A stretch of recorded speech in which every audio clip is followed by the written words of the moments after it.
আসসালামু আলাইকুম, কি অবস্থা? সবাই কেমন আছেন? চলে এলাম আজ ফেস কুকিং পেজ থেকে। আজকে আপনাদের সাথে রান্নার কোনো ভিডিও শেয়ার করব না। আজকে আমি অন্যরকম ছোট্ট একটি মিনি ব্লগ শেয়ার করব। তো অনেকদিন ধরে কোথাও যাওয়া হয়নি, বাসার ভিতরে থাকতে থাকতে একদম বোরিং হয়ে যাচ্ছিলাম। এই বাইকটা নেওয়ার পর থেকে আপনাদের ভাইয়া হচ্ছে মানে ওনার ব্যস্ততা আরও বেশি বেড়ে গেছে। একটা অফিসে কাজ চলছে, পাশাপাশি আবার কিছু প্রজেক্টও পেয়েছে। যাই হোক, উনি হচ্ছে মাঝখানে 2-3 দিন একটা আপডেট ছিল। তো ভাবলাম মাঝখানে একদিন বিকেলে বের হয়েছিলাম আমাদের কালেকুড়ি। জায়গাটা অনেক সুন্দর, মাশাআল্লাহ, খুব সুন্দর পরিবেশ। তাই ভাবলাম যে আপনাদের সাথে একটু শেয়ার করি। মাশাআল্লাহ, দেখুন কত সুন্দর একটা ভিউ আসছে। এটা হচ্ছে টাঙ্গাইল জেলার খাটিয়ার হাটের ওইদিকে। প্লেসটা কিন্তু খুবই সুন্দর, ন্যাচারাল ওয়েদার। আর এই হচ্ছে আমার পুচকে বাবাটা। সবাই শুধু কমেন্ট বক্সে কমেন্ট করে যে আপু তাইফের ভিডিও একটু বেশি বেশি আপলোড দিবেন। অ্যান্ড এত সুন্দর ওয়েদার, এত সুন্দর ভিউ, এটাকে আমরা ক্যামেরাবন্দি করে রাখলাম। এর মধ্যে কিছু পিক তুলে নিলাম। যাই হোক, এখন আমরা চলে যাব মখশবিলের দিকে। এদিকে আমাদের জায়গাটা দেখা শেষ, ঘোরাঘুরি শেষ। দেখুন, এটা হচ্ছে বড়ইবাড়ি বিল। বিলটা কিন্তু অনেক বড়। বাইক নিয়ে আমাদের কালিয়াকৈর থেকে বড়ইবাড়ি মখশবিল বিলে প্রায় 15 থেকে 20 মিনিট টাইম লাগে।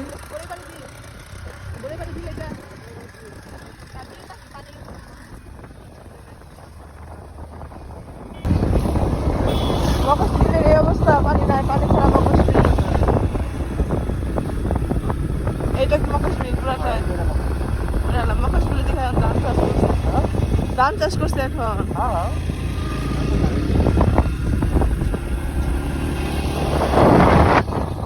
বিশাল বড় একটা বিল। এই দেখুন আমার পুচকে বাবাটি কি সুন্দর চুপচাপ শান্তভাবে বসে আছে।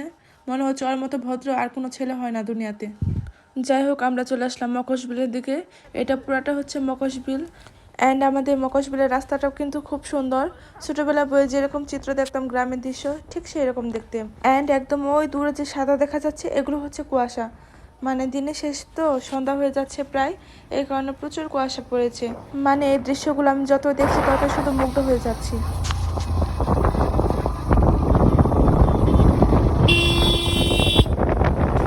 যদি বর্ষাকালে পানির সিজন এখানে আসা যায় তাহলে খুব ভালোভাবে ফিল নেওয়া যায়।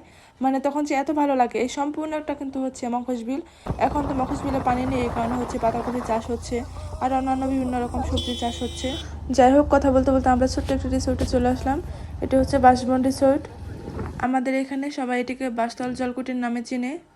বাসতল জলকুটির নামে এটি পরিচিত।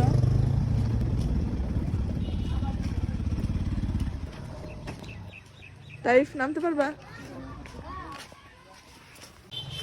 আমার ছোট্ট বাবাটি তার বাবার সাথে গুটি গুটি পায়ে হেঁটে যাচ্ছে।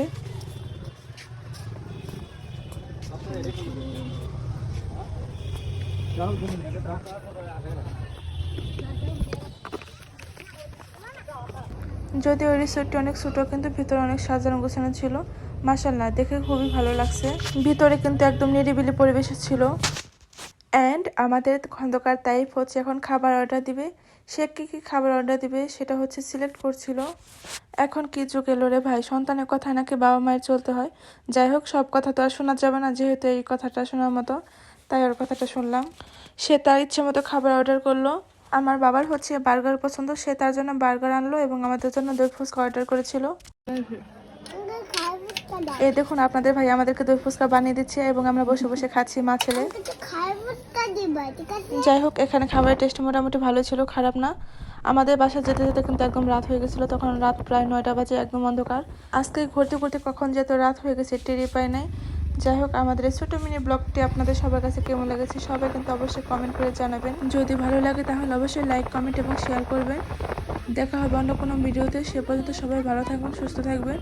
আসসালামু আলাইকুম, ধন্যবাদ সবাইকে। এবং ইউনিক ইউনিক রেসিপি পেতে আসফেস কুকিং পেস্ট্রির সাথে থাকুন।